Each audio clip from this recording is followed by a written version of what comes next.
This is the jungler so strong that Riot sent out 2 hotfixes on patch day because he had a 58% win rate overall, not with a build, like overall. All builds, all ranks, the dude was cooking. So much so he should have been blue instead of whatever fiery orangey color he is here. However, they did nerf him back down and his winner has tempered just a little bit so he can go back to his orangey color, but he's still absolutely massively strong broken OP free elo for everybody.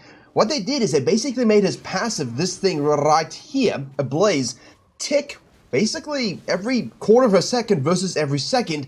And, you know, without any further adjustments, that was a little bit ridiculous. So they've removed some of his damage to monsters. They've curbed that percentage a little bit down as well. And now we're looking at a much more balanced brand jungle, at least compared to what he used to be. So, Dark Harvest, well, 2 days ago, Dark Harvest Runeset obviously would have seen, we're against their Briar who was, you know, nerfed, and this is one of those situations where the red team's bottom lane would shove up, the jungler starts Raptors, goes red Krugs, and, you know, 245 gank bottom lane. All you gotta do is not trade, wait for her to, you know, be doomed.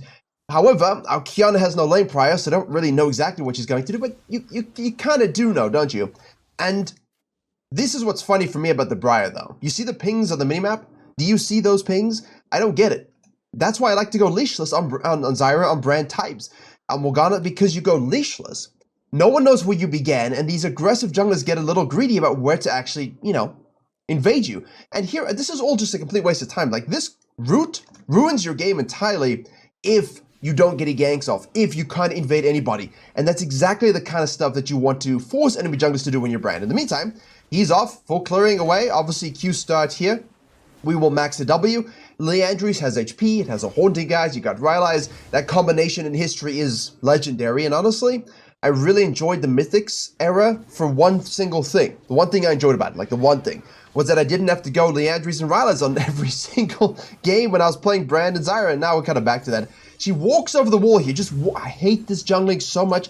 This is the unskilled shit. Like, she walks at him here, okay, for no strategy whatsoever, just walks at him and kills him. You absolutely must head over to Virkayu.gg. I have a free jungle improvement resource as well as a dedicated program where we have jungle video courses, jungle coaching VOD libraries, weekly free video content seen nowhere else, as well as Q&As and patch note rundowns, as well as a private jungle Discord. And if there's one thing I'm good at, it's making junglers reach their goals, as we saw with the record number of people hitting them at the end of Season 13. If you want to climb faster than anyone you know, jungle diff every game you play, click the link below or head to Virkayu.gg.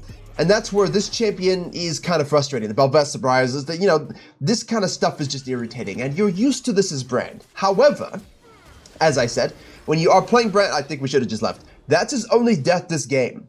When you are playing brand, you are playing Morgana, you are playing something OP like this, and, you know, there are other champions that can invade you, they'll do it. He's pinging like, what's going on here? Like, that's watered. She just went here, nothing. Cut across vision line, went here, nothing.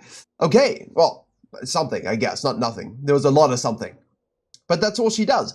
Now, if the brand had finished, like Karthus level, which he can do actually, he's gone already. You know, so, and it was a little tight. Like that Krug was at 72 HP when he died.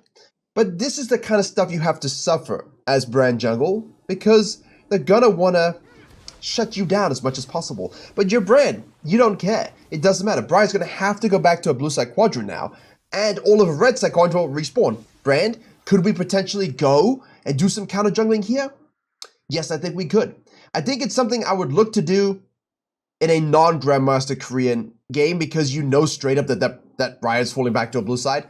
If you're playing against that Psychopath Shaker from a few months ago on this channel, you know that guy just leaves us up, goes back to base, and kills you for trying to do that. And that's what's got to go through your mind here as a brand, even in this strong state. Abusing of the Fog of War here, you see this, look where he's sitting. Love this Fog of War gap, look at that. Remember, the walls have changed. But look at the Fog of War here that you see. The minion range hasn't. That's the same vision. So you can sit out of the bush, a little bit skirted up, and actually get away with hovering closer than you are. And this obviously has always been this way for bottom lane, but it's nice to see the brand use this, try and force a bait here. Good angle of approach. The reason we do that is because we don't know about the Tribush being warded. At the same time, that angle of approach isn't necessarily great if Briar's there. So we try this way. We do miss a Q, but we do hit the W. We get the E proc. That's a free kill onto the enemy. And Aphelios is not going crazy with 200 years of lunar stuff. And almost kills the almost kills the Vayne. And the Briar here is on the top side, doing her top side camps, as we said she probably would do. And now she will get free grubs, but in turn, the Brand's the opposite side, gets a Scuttle Crab, gets a gank off. Doesn't actually get anything for this, but that's fine.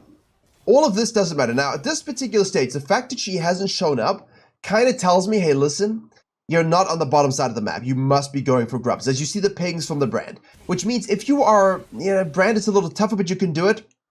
Zyra, I would do this here. I move over the top, I snipe this away with the smite. I can do this very easily over the wall. I quickly drag it outside and go get this one. And then, you can rotate to this gank as well instead of, or in addition to.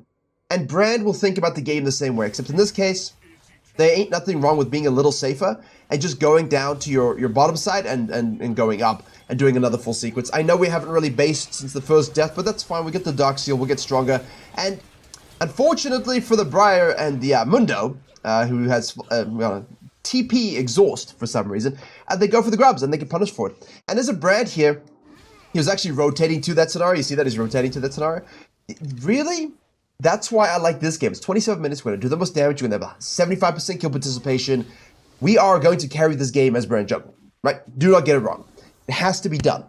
But the early games, the pre-6 phases, can seem a little quiet. Just like this. And sometimes your team will win and sometimes your team will die. There's nothing you can do about it. But what you can do is farm really, really quickly. So, Briar goes back to the mid lane. 34 CS to 36 CS. Goes in there, uses her E for damage reduction. Brand says, yo, what's up? Your heal means nothing to me. Gets the kill, good rotation. Don't get stuck going to Krugs. Keep your eyes up, rotate to the ganks. Help shove this out for the Kiana so that the Azir gets a little bit of that. And obviously we've got one Grubby at the back that we could snack away. Also got a Mundo that we can beat. I think that's exactly what we should look to do if possible. The Kled actually kind of wanted to go in, and then you kind of do the grubs. You look back here, you look at the Mundo, you're like, okay, you know what? Maybe I don't, because at this point, 1,500 in pocket. Let's finish off the top side quadrant here in the Krugs and go back to base.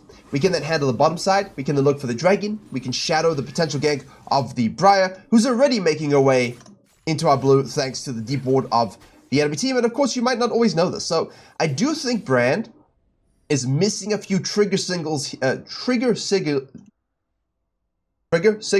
got there in the end, for some counter jungling moments. If you happen to be playing Brand Jungle, please keep an eye on those moments. There's tracking. Try and predict where the hell the Briar could be. And as always, it's a fundamental tip. If your shit is gone, it's probably warded. Check the brushes as you move out. Do your scans across these brushes as you walk.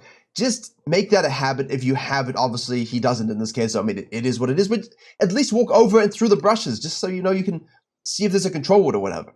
However, the Briar's psychopathic gameplay was rewarded with this just-in-time invade on the first rotation, and she invested in camps and obviously died for some of those grubs, but 2-1 we'll take that. Brand on the other side now can go ahead and take a free dragon, control his camps as much as possible, and Briar obviously is a little bit more compromised. She doesn't really want to go in here. If she shoots her ult, she's signing her death warrant, so let's see if she decides to do that. She might try and do something just because she knows Brand's in the area, right? And obviously this vision's going to come back to haunt the Brand a little bit, I think. There it is. There's the ult on the minimap. Straight into the Nautilus. Brand says, okay, I'm going to leave my camps and rotate. We've got the root and the ult from the Aphelios. And obviously, nothing for us. But that's fine, because we don't care.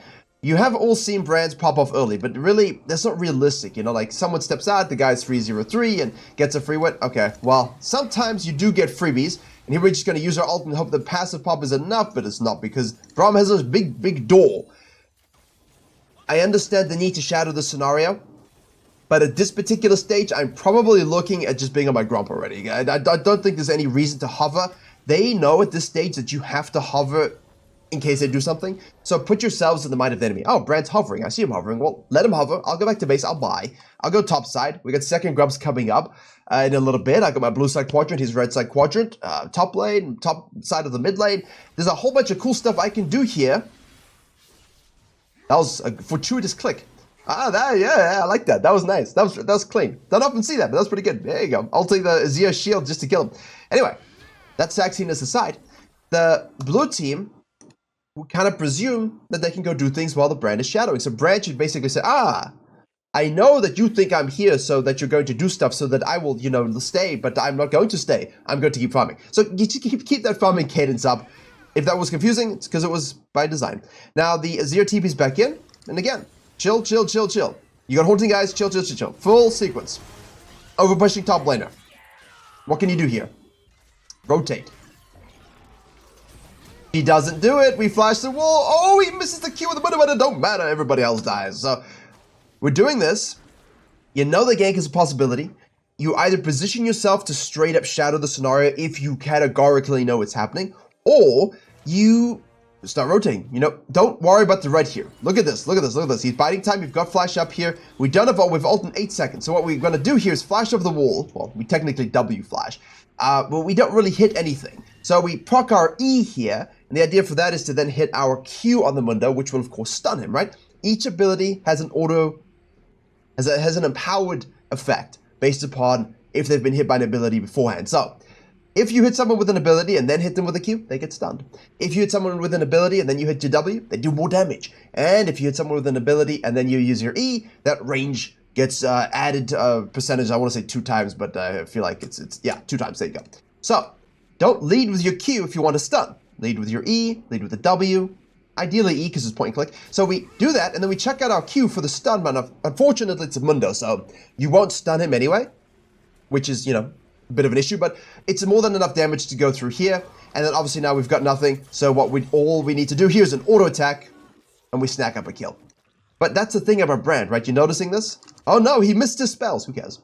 Now, Kled has TP available here, but this wave's in a pretty dire situation, so he'll go push it out for the Kled. Thank you very much, homie. And now we're going to go ahead and do this grub camp. Remember, this is visible if they click on it. This is visible, and now you definitely were seen, so do be aware of that. The whole team of the red team is showing up, saying, yes, we'll help you out. Brand does these super duper quickly.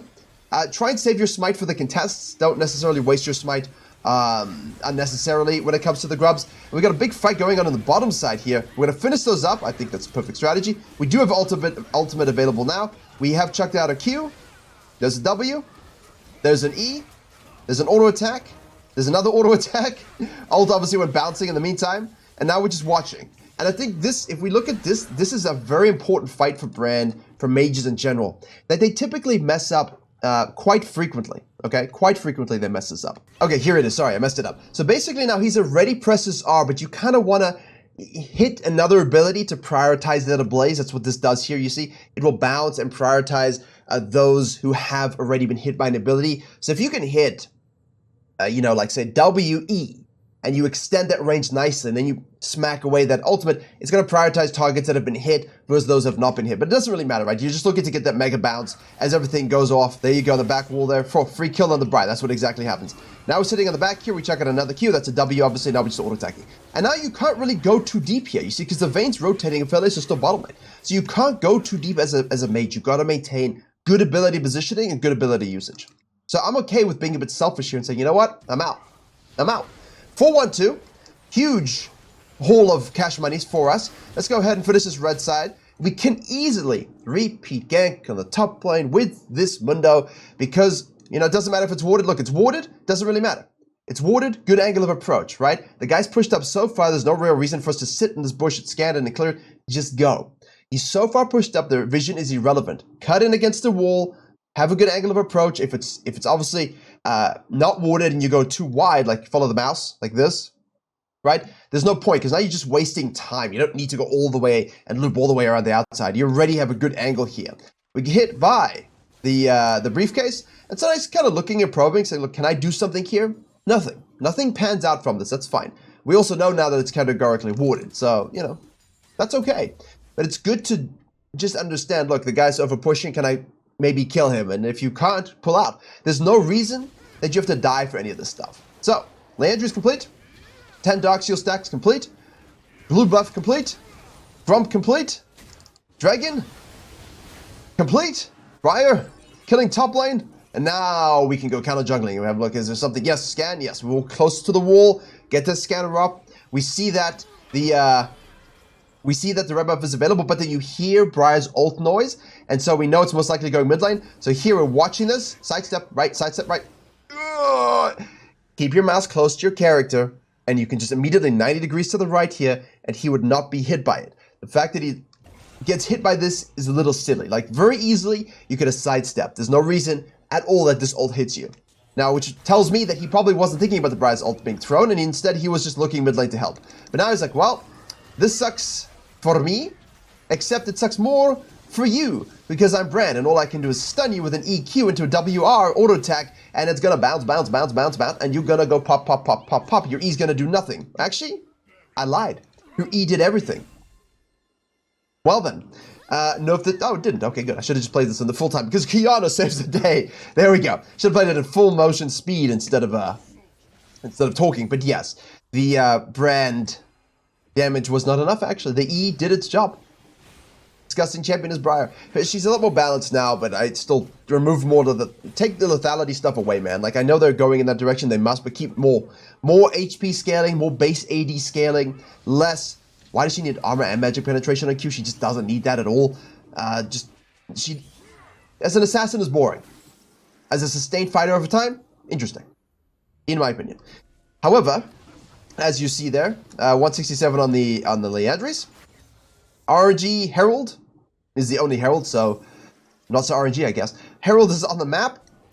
We have 2 mid, Kiana bot lane, no TP. Enemy team shows up, so what do you do when an objective is contested by the enemy that has numbers advantage? You say, oh, enjoy, because I can't do anything about that whatsoever. Yeah? Absolutely anything at all. I hit the app. The camera. In the meantime, though, after the Herald contests, I'm confused by the blue team here. What's going on, guys? Okay, so all of this happens, right? Right. Good. Okay, Brand shows up. Everyone moves up. No TPs. You've got 5 people in Kiana bot with no TP. Brand's going on the Krugs, and you got 2 in the mid lane. Why'd you just take in the free objective? The free objective? Like, you see where Brand is. You know where Brand is. You have a free objective. You choose not to go for it, which gives the enemy time to coalesce and group up and now actually contest it. And now you're being pushed off of it. Like, I know it's more difficult to take the Herald solo, but you're your whole team there. There's no reason why that should still be alive. I feel like we easily could have gotten that as blue team. And now this contest is not what you want, right? You got a Brand with his ultimate available. Your Nautilus going in there on the Braum. Brand's going to chuck out a W. Doesn't quite hit yet. He's going to try and step up and hit an E, because that'll guarantee a nice Q for a stun. He just chucks out a W. Q there blindly. Hits nothing. There's your E. Now we're going to have Q up again. So what's he going to go with? Auto attack. There we go. We're going to slow down there into that W. Get that explosion damage. If someone has been hit by the E, there's the extra damage now. Obviously, we're waiting for that E in theory, but you don't want to wait too long, because I've seen some people don't use spells. He hits the E. He hits the W. You get the bonus damage. And now they're like, oh, my Q's up, but let me wait for another E or something so that I can get the stun. Just hit your spells, because the cooldowns are not low enough where you can do that. There's no Shojin for mages, ironically. So just chuck out your Q. You've got your R available. There's the bounce. We've already pressed it now. And keep auto-attacking between everything. That's why they gave him an attack speed ratio buff a few patches ago. And, of course, keep chugging your autos and your spells from the back line. Sit behind all the priority targets. Another kill on the Briar there. Hook does hit. That was massive. Hit the W, and that do be a dead vein. So, why is Brand so strong? He does so much goddamn damage. His passive is so misleading over time, and now instead of being at that 1 second tick, is at a 0.25 second tick, and he clears so damn quickly. So even if he's invaded, you kind of go, well, I expected that. I'm a mage. I'm a mage, and that's a Briar, so it's doomed. Therefore, I'll just control the map, focus on sequencing, and when there's a situation I can rotate to, I will do it. If there's a gank I can make because she's somewhere else, I will do it. You just adhere to very basic fundamentals. And that's it. And now we can get into a jungle and we can counter jungle. 616, 10 stacks Dark Seal, can push the wave if you want, but Kiana's coming down, so we leave it for her. Rylai's is fully complete. And now after Rylai's, you got a multitude of options. I know some people like the Zonyas, some people like the Banshee's Veil, some people like the Void Stuff. I love the Crypto Bloom. Keep saying Crypto Bloom for some reason, but Crypto Bloom is absolutely massive for haste and rotation, which you're seeing here is pretty useful on a mage, especially seeing as we lost a lot of haste overall. So pretty good stuff overall. Just to have a quick look here, because we didn't really talk about this. He's gone for the health per level plus haste plus ability power. So new rune shards for us this patch. I do love the scaling health on scaling champions and mages, because you get equal amounts at around like level 6, level 7. So as long as you're not an idiot before those moments, you're good.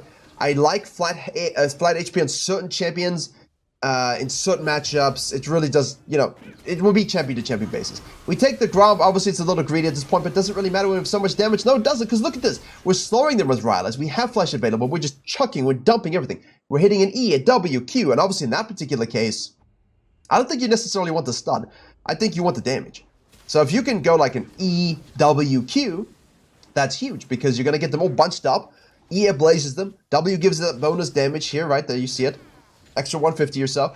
And, well, 130. No, less. 106. No, still extra damage. And then your Qs and your Rs are just bouncing around. So, like, knowing when to blow your spells and in what order with a mage is a typical skill set, which is why people struggle with the class, because they don't know how to really dump spells in a tight situation. Flash away, reposition, use their Rylai's properly. And here, of course, we're going for the haste, and then we'll go into the crippling. I love that too. You don't really need the penetration just yet, but the haste is more important in these fights. 716, Briar ult, dodge it again. There you go. See, little sidestep. Beautifully done. Beautifully done. Azir goes in with a wall of destiny. Kiana hits the other wall by mistake, and now they're all super duper low. We see, oh, there's a fight going on here. Sorry, I'm looking in mid lane. There's a Mundo, who you can actually kill, by the way. Not in this case, but you can actually kill him. Kled hits the ultimate. Now we'll chase down. We have everything available to us. We'll just go ahead and do a simple EQ there and check the W over the wall. Mundo flies away, and there's a dragon for us. All objective control, you see that. A lot of objective control. Make sure you are always maintaining that. As a brand jungle, you are a map controller, and it's really an unassuming 1v9 playstyle. So there's this misconception that you need heavy prior lanes all the time. And sure, the lanes have helped us out this game, but your positioning as a jungler to help them also helps you. So the counter gank and the gank on the bottom side, and the bottom lane, right? The Fog of War views. The top lane counter gank into the turret to get 2 kills instead of maybe only 1. These things add up a lot in allowing your laners to get fed and actually help you out down the line, or in situations where you need them to collapse on you. And obviously we got invaded, but it doesn't really matter, as you can see. Damage on the edges is now 2.3. And I'm seeing 3 people bottom lane kill your Kled while I'm having a chat to you in the camera talking about Brand. You see 3 people in the bottom lane, so that means a free Baron. And of course, it's more difficult to take. There's little mechanics now about it, but don't worry about that in this particular case. In fact, I had a Rel support, and I was playing some Kai'Sa jungle, and you know, I got to like 3-4 items, and they did the same thing. I said, yo, Rel, come, let's go. And I just did it with the Rel. Like, I could 2-man that at, what, 25 minutes? So certain champions will still be able to do that. Just obviously, you know, watch the mechanics, especially on the all-seeing Baron with the streaks of magic damage that he gives you. That one's quite hurtful if you just sit in it. So, you know, just avoid those things. Right. Enemy team's in a bit of a precarious situation here, but still only a 4k gold lead, and they do have an Azir, and a Vayne, and a Mundo, which means they can easily win if you throw. I have no issue at this point. There's no camps up, there's no objective up, there's no neutral scuttle, there's one down here, but there's nowhere to be right now. So I'm okay investing a bit of time just waiting for this wave to crest, seeing if there's something that I can do to help my top laner, just in case, you know, Azir decides to dive, or they decide to all show up. We can counter gank that again. Don't face check blind bushes. You see how we poke out here? We get the blinding jewel now. We're just poking out, seeing if anybody's chilling, because it's quite a quiet moment. We're not really using our Baron, but at the same time, that's fine, because they don't have it. And they can't do anything. So sometimes stalling is also good. I mean, we do an Aphelios and a Brand. Like, we're decent late game. Hook onto the Mundo, who at this point, at 16, he can pick that passive up, and it'll reset entirely. So, a late game Mundo, please try and step on that canister if possible. Yep, just moving deep here. Not a lot of turret hitting this game, but that's fine. Absolutely fine. We're okay with that. Baron up. Herald summoned. Nothing to gain from it. Backline here we have the Briar. Let's see if she can get in trouble. She does. She's dead. Now, as Brand always, relax. Do your thing. And to close out these games, always a little bit of pressure and patience is important. Like, you're forcing Azir, force the Faker to try and make that play. And look at that Brandol just absolutely eviscerating people with the Kiana. Backline now, a little bit of Mage Peel on the Vayne as much as you can. Should be enough for a tick-tick-boom. If not, someone will clean up, which, of course, they do. Yeah, that's the thing, thinking out loud here. It's all very well to go for the Giga damage, right? But one of the most important things in this late game phase, as you see the Brand here, is mana. We're out. So if you can control and steal their mana pool while controlling your blue buff, it's going to be huge for your ability to close games out, right? I like to kind of trap here if I have enough mana for a kill. Obviously, going back in the jungle gives us some more. There you go, Kled. Thank you so much. Woof, the damage, though. Flash into that Q, into the W, into the auto attack, into an E for finish. Actually, we didn't W at all. Just a particle thing. They changed the particles as well. We obviously have now a TP from the Azir. We'll hit the plant, and we'll hopefully run away. Oh, yeah. Right then. So, very interactive. Now everyone goes back to base, and we regather. And I don't think there's too much interesting that happens here other than just more team fights. Yeah, so know when to engage, know when to flash to do your damage, know when to actually peel, sit in the back line here. Like, that's very, very important, obviously. If you've got a priority target on your team and you're not necessarily most fed, keep them alive with your stuns, with your damage as Brand, as Zyra, as Morgana. That is our job. Brand is going to do the dragon. I don't always advise this in lower elo games. I think stay with your team so you know you can get the inhib. We take the dragon in the meantime. And I think that's about all she wrote. We got the Seeker's Arm Guard now, plus the Crypt Bloom. There we go. Unfortunately, see, that heal is huge, but unfortunately it doesn't really, there's plus 29 on the Kled right now, but it doesn't really help anybody else. So it's kind of tough. Like, I wish we could choose when to use it, but I get it. Auto-casting is... Goodbye. Auto-casting is very... it's better for the game, but obviously if you make a pick and you don't need it, it sucks. Whereas if you make it in the middle of a fight, it's huge. And the cooldown of Crypt Bloom is about 60 seconds, which means keep that in mind if you're thinking of activating it in a big fight. But yeah, not much to do right now other than just kill everybody and push to end the game. So hopefully you could see there a little bit about early game when it's not so good, how to scale up, how to position and team fight. Basically, even though this champion was hotfixed with that 58% win rate, and now he's regular 53% win rate, still very strong, still one of the most broken junglers on the patch. Enjoy.